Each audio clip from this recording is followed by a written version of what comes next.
we are joined by a couple of other members. We have Chris Smith and Amy Lamalini and Rita Finley, right? Rita Finley Atkinson, yes.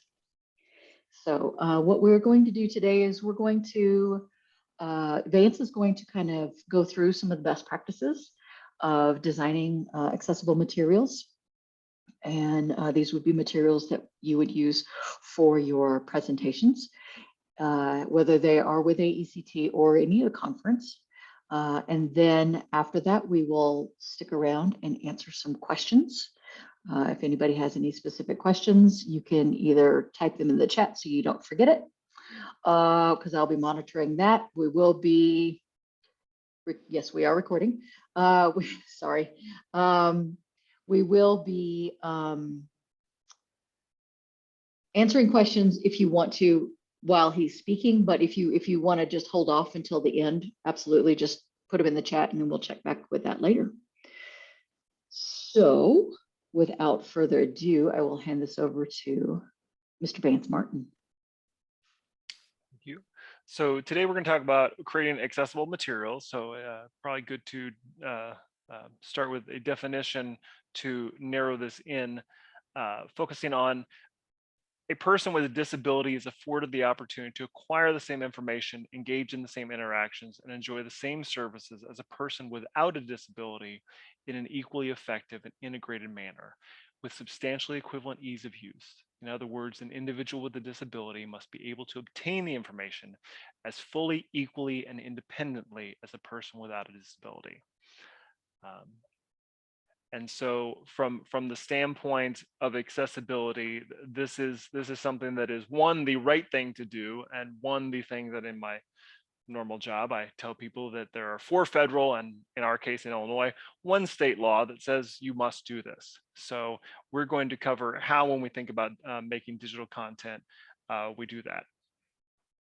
So when we're making textual content, typically I would refer to putting stuff in Word or putting stuff in PowerPoint, the textual content, making it concise, making it clear.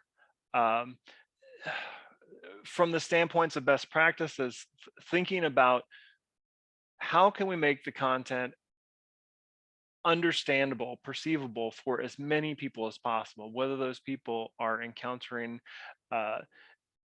this material using assistive technology or whether they're trying to access your content on a cell phone, trying to make that content easy for them to see. So making stuff as short as possible, because you're going to be talking about it if it's a presentation, and that's what we're preparing this for, is for the presentations they'll be giving in about 2 weeks now. Making sure that the core content is presented. I mean, that's what you're focusing on, you know, your research, the things that you have studied, that is the key information that you want to convey. Everything else, those tangential, you know, side things can be discussed in the presentation if you'd like, but, you know, those can draw people away when we're putting those in the presentation. Making sure that we're putting the integral materials in there. And something as instructional designers, you know, thinking about testing it, you know, what does this PowerPoint or what does this Word file look like if we're posting it within, you know, our course management system, our learning management system, on a website, on a cell phone, in all of these different modalities? What is it going to look like? I used to tell students, you know, if you're going to post videos on YouTube, they're going to get black boxed. Is that going to fit with the aesthetic of your videos if you're going to do something like that?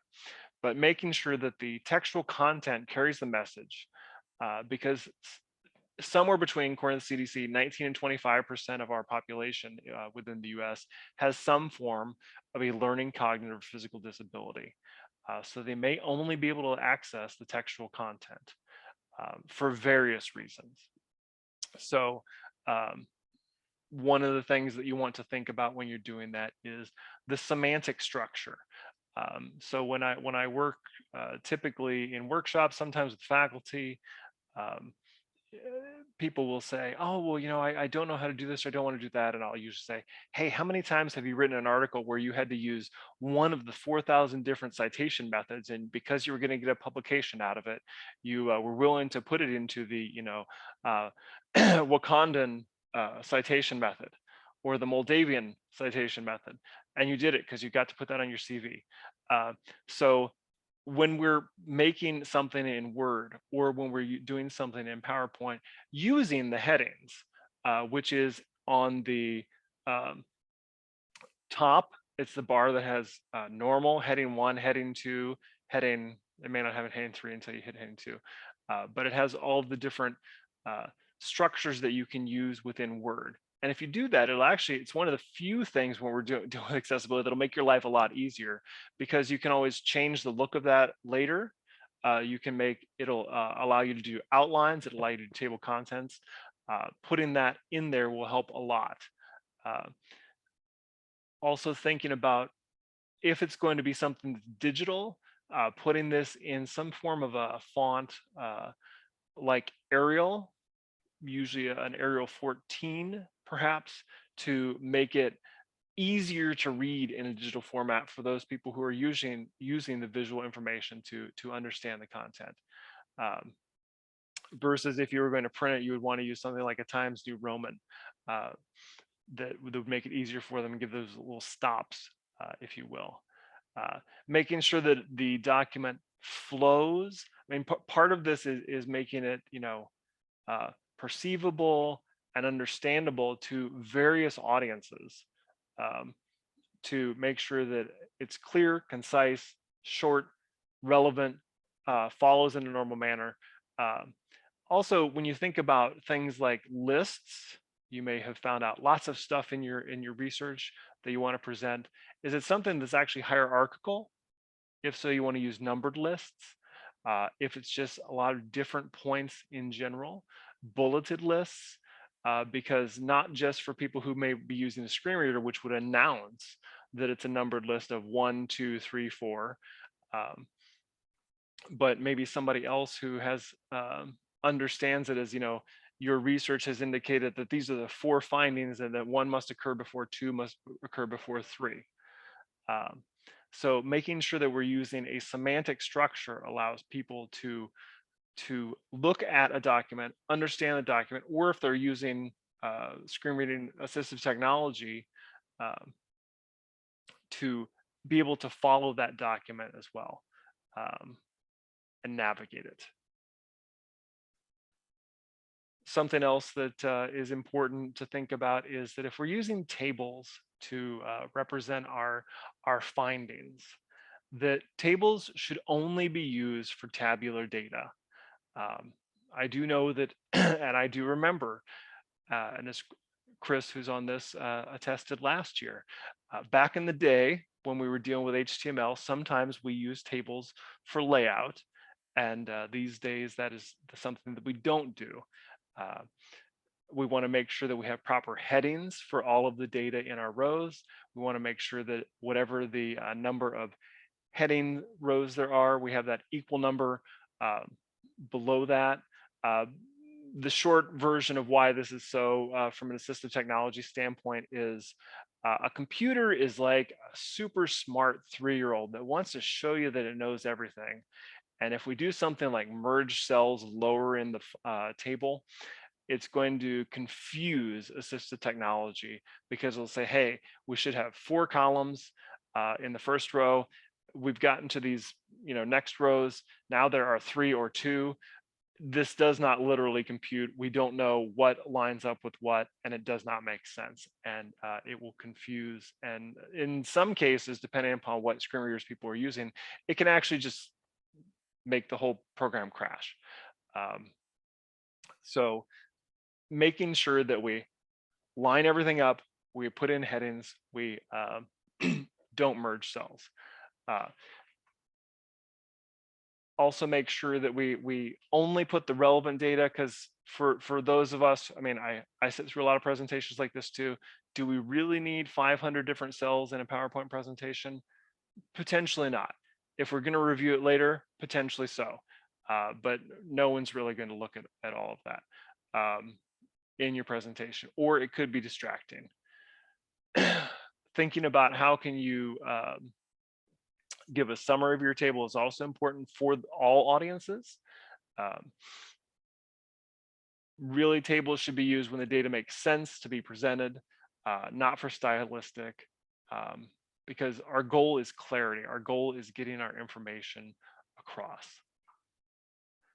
Also, something to think about is using the built-in tables that are in either Word or PowerPoint, or if you have it in Excel, exporting it from Excel into Word or PowerPoint instead of actually just taking a screenshot of your table. Because if we're dealing with images, images need what is called alternative text in order to make an image relevant. Otherwise, it'll feel like a redacted document to somebody who's using assistive technology. And your table that you've taken a picture of that has all of your blood, sweat, and tears over all the years of your research. It could be that, or it could be a picture of Brad Pitt. Either way, it's just going to be announced as the size of the image that is embedded in your presentation without any of the relevant information. So use tables as a table.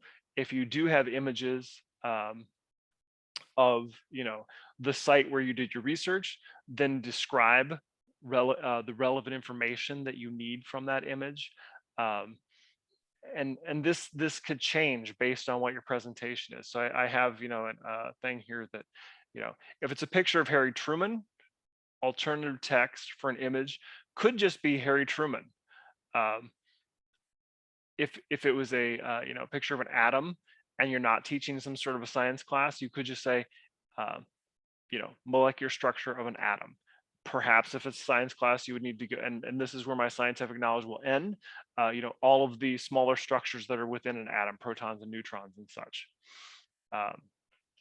Reduce the number of images overall. I mean, we know this from instructional design work, that they can be distracting unless they're entirely relevant and tied to it. Reduce as much as possible the transitions between slides on presentations. Reduce as much as possible video animations unless those are relevant to your presentation, and provide captions and think about it this way. If none of the images showed up because you had somebody who was on super slow bandwidth, would they still be able to get everything from your presentation that you had desired when you were creating it?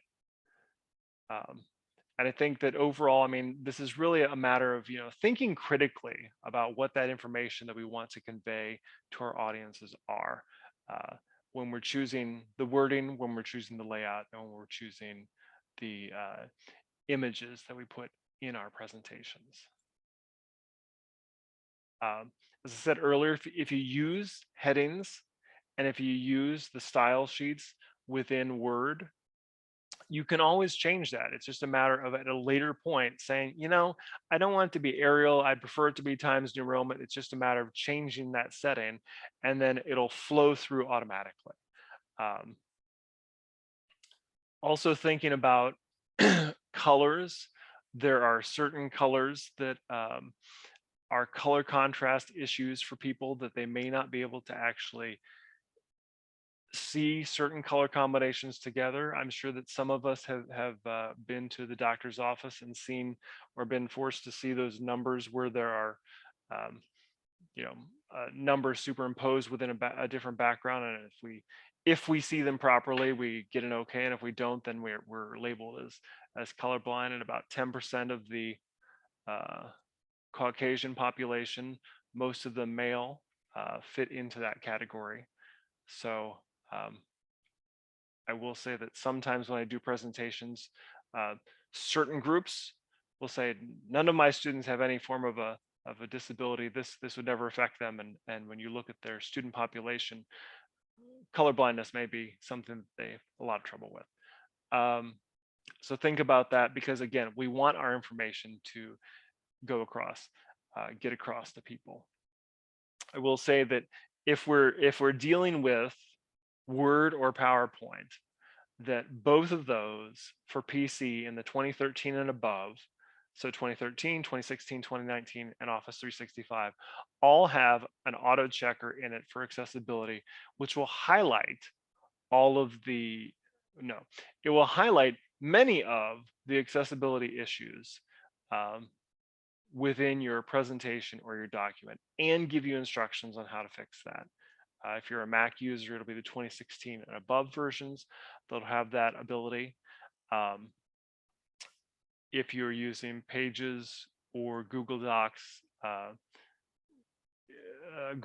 you'll have to do it by hand, and you know, you'll have to kind of do it all by hand. If you really want to use Google Docs, I recommend doing it in Word and then transporting it over to Google Docs.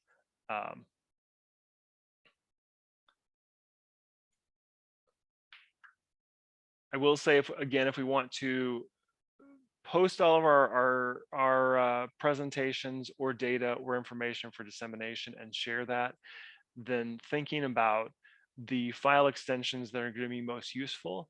I remember when I taught a lot more frequently, I would get stuff in Pages, and I am not a Mac user, and trying to get that exported into RTF or DOC or even PDF was sometimes problematic. So if that's how you're creating your content, then think about putting it in one of those file content formats that is more exportable.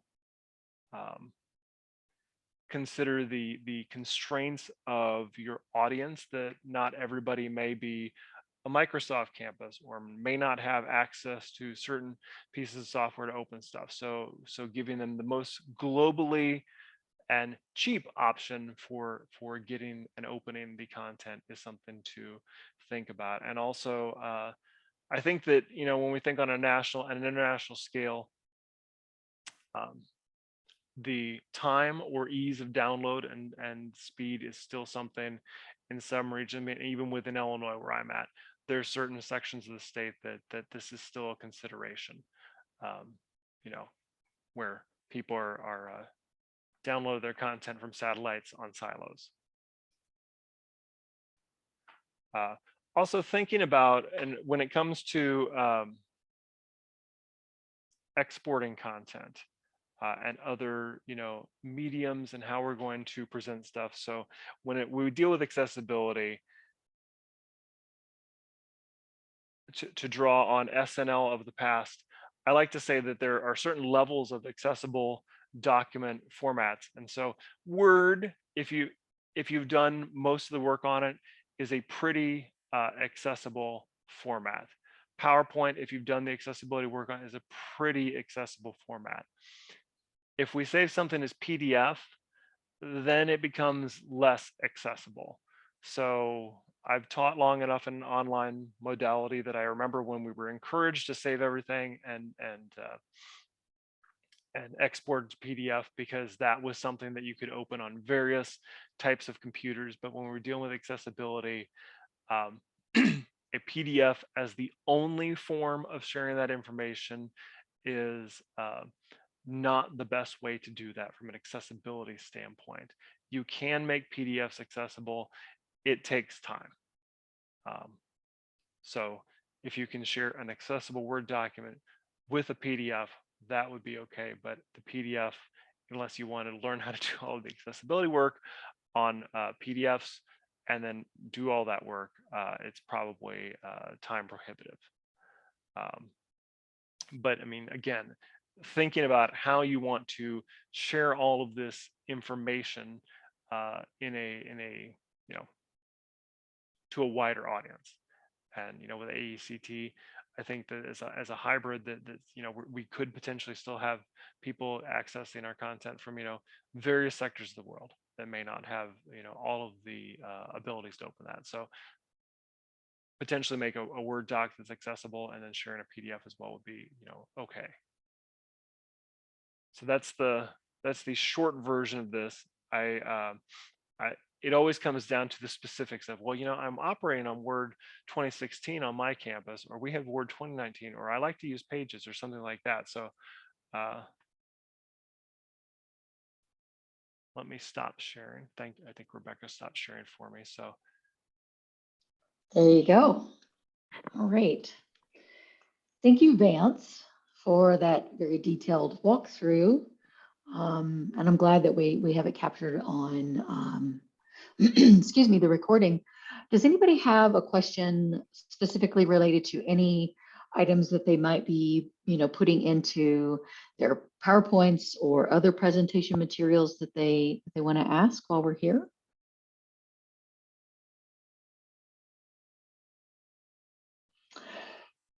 So I will just throw something out there then. When Vance was speaking about alternative text for images, the Harry Truman one, that one right there, I liked it, but at the same time, to make it more explicit, you would probably put former President Harry S. Truman, so that there was more detail in there. So the key when it comes to images and the alternative text for them is being as descriptive as you can. Maybe, keeping 140 characters in there, because I do know that the caution is 120 to 140 characters when it comes to that. If for some reason it's very detailed, then the key would be to maybe present it as a figure and then put that detail in the figure text like you would for any APA document, so that you can get more information into that.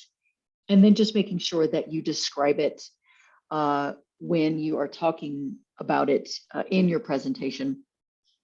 One or two other little items when thinking about images and visuals that we might have, whether they're graphs or tables, is to be mindful of the words that you say. So don't say things like, as you can see here, the table, blah, blah, blah.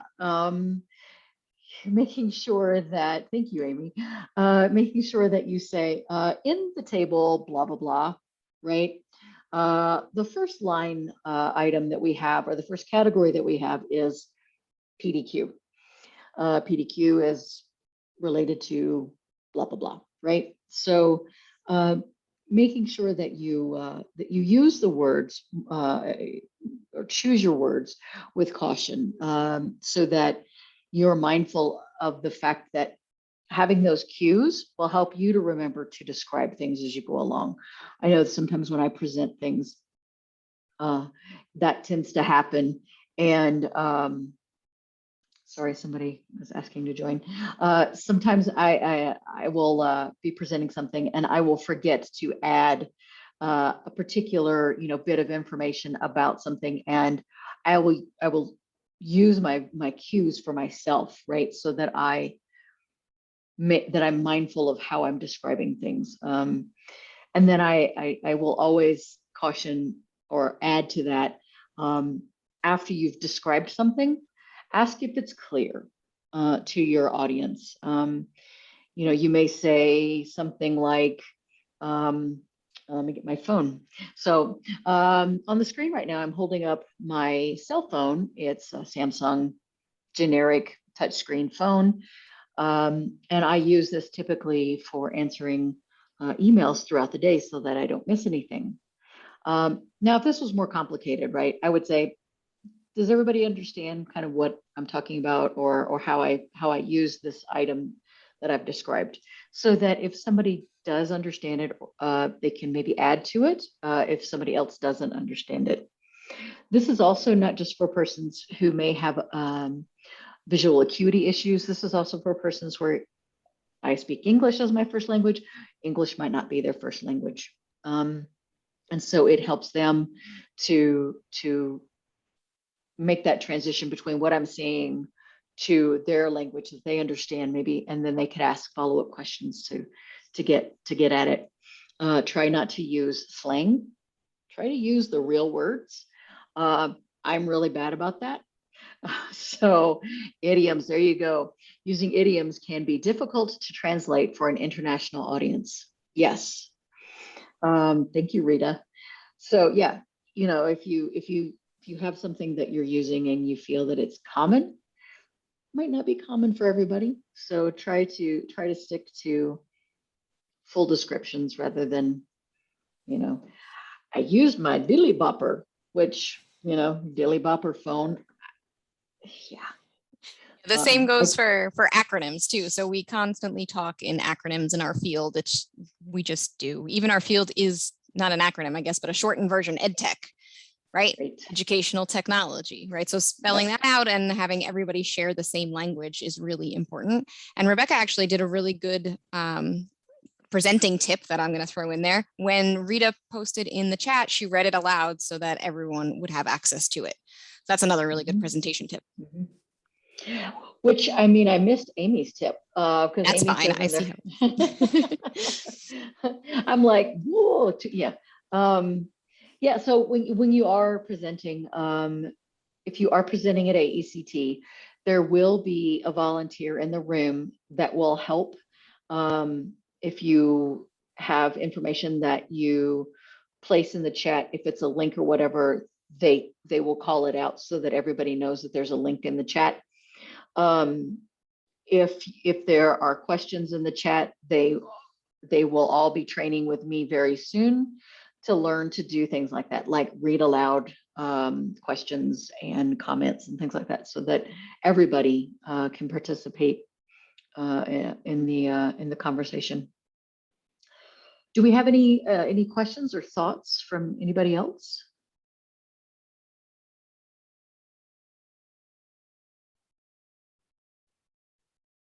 Well, then I'll throw one more in there for you. So when presenting, one of the things that I always like to do is I like to make sure that my pronouns are listed with my name in my presentation. The reason that I do that is so that I can show who I am, and it also shows support for other people who don't really have the convenience or don't feel comfortable, if you will, identifying who they are. So I identify as she, they, and so that way if you say they to me, then I'm actually as comfortable with that, because as a researcher, I refer to myself in third person all the time. So I do encourage you to put your pronouns in there. I do also encourage you to, if you are in a presentation with a lot of students, maybe not putting PhD at the end of your name, because then they will feel more comfortable talking to you and associating with you. A lot of times when I work with students, it becomes uncomfortable for them sometimes because they're Dr. Reese, Dr. Reese, Dr. Reese. And I'm like, you can just call me Rebecca. This is an informal setting. That's okay. So those times when you are comfortable with that, making sure that you identify that way.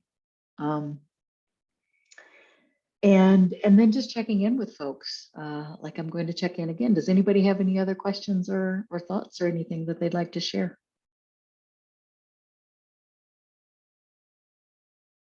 Okay. Well, we are going to make Vance's PowerPoint available for everyone. I don't know, Vance, how would you like to do that? Do you want to share that in the chat here for those that are here? And then what we can do also too, a little bit later, Rita, we can retweet out, or Instagram, or however you want to do it, the link to the files, to the file for the slides. And if you have any questions, feel free to reach out to any of us. You can find me. I will at RMREESE1, RMREESE and the number 1 on Twitter. And Vance did just put in a link to the PowerPoint, and he uploaded them in there very quickly, so you can download that if you would like. Rebecca, can I pose a question? This is Michael Rotundo. Yes. Yeah. I'm one of the newer instructional designers at Malloy with Amy Lomellini and Susan Waters, and I'm so excited. Amy's been showing me how to use the all the accessibility tools in Word, in PowerPoint. But the question I want to pose to you is, I love it. I love. She showed me how to use the accessibility tools to identify what's accessible, not accessible in PowerPoints and Word, and you just a little checklist. You go out, go. But I'm just wondering, what are things that are beyond? I mean, beyond Word and PowerPoint's ability to sort of capture. Because as someone who's just becoming acclimated, I'll fix everything, and then I'll submit something for everyone to review, and Amy will say, "You didn't catch that. You didn't catch that." So I was just wondering if you had like the top three things. Yeah, very good question. Thank you, Michael. So one of the things that I will caution and I will say is when you use the tool, whether it's through PowerPoint or Word, is sharing with others, because when we develop a PowerPoint or we develop a presentation, we're doing that with best intention, and we're looking at it with best practices of UDL, right? So building in what we can. Sometimes when we do that, we might miss things, right? So as always, using headers within any tool is first and foremost one of the things you've got to do. Second, top level thing would be, alternative text for images, graphs, and then using columns and headers for tables. Those are the three top things. Every time should always be checked. I will say that even though if we do those three, and we use universal design for learning or UDL principles, there's going to be some people we miss, and a lot of times, even if we made 5 or 6 different kinds of presentations, right? We might miss something that one person needs specifically, like maybe they need to be able to enlarge it to 200% or something like that, and we've got it locked, right? So being open and always giving your information so that somebody can reach back to you later and say, hey, I liked your presentation, but it's not accessible for me. Can you unlock it, or can you give me a version that has this requirement in it for me?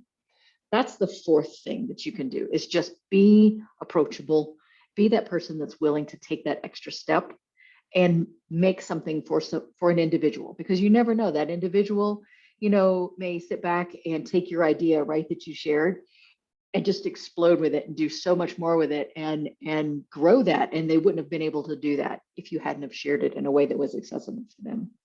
Yeah, that calls into my question. When I taught 5th and 6th graders many years ago, mathematics, there were some special educators that needed me to adjust my math handouts, and they literally would have to print out. I mean, they were on these really big sheets of paper, and so having that ability to be flexible. I never experienced that when I first started teaching math many years ago. I never experienced having to have a handout which had to be printed out literally.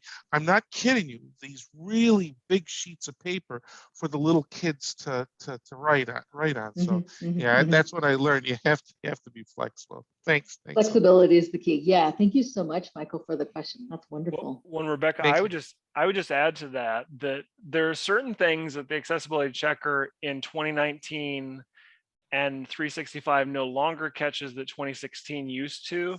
So headers actually only gets tagged as an issue if you go 3 or 4 pages with no header. True. So, but or you if you probably skip. or you skip. But I mean, if you have 3 pages with no headers, it won't tag that as an issue. So you should plan for that. Similarly, on certain website links, hyperlinks, it will not always give you an issue, even if you just put in, say, www.cnn.com, which you should put, CNN website, because hyperlinks should be unique natural language hyperlinks. That doesn't always get tagged anymore. And then on PowerPoints, PowerPoint's add that extra layer that they try to make it nice by having that reading order and set, they'll let you move stuff around. But if you actually do a test with a screen reader, it doesn't always pass.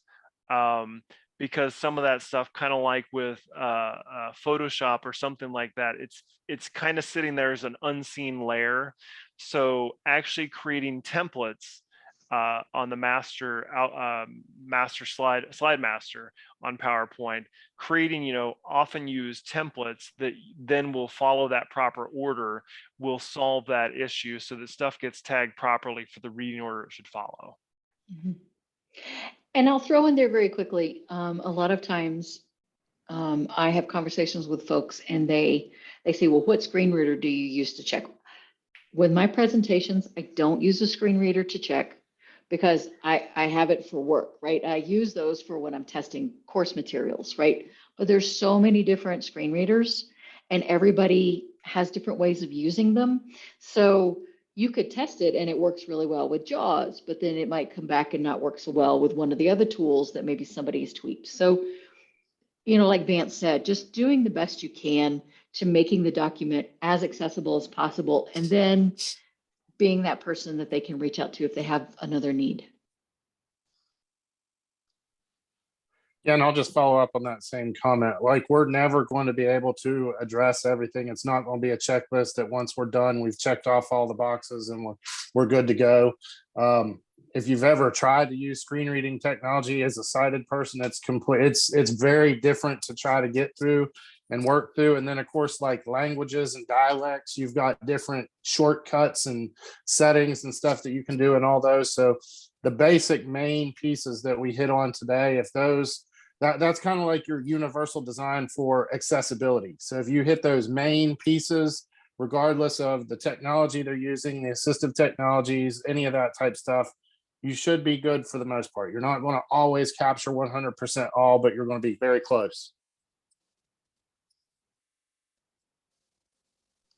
Great discussion, everybody. And then also in the chat, Rita said, yes, I will post the recordings with captions and any additional files, and that'll be on our social media. If for some reason, and then she also put in her email in the chat, VM as in Michael, ART, the number 0, the number 2, looks like the letter S, at uillinois.edu. So. Thank you so much. Great job, everyone. Yeah, thank you, everybody. Thank you so much for joining us. Thank and Thank you. This will be out later Thank you. today. Bye-bye.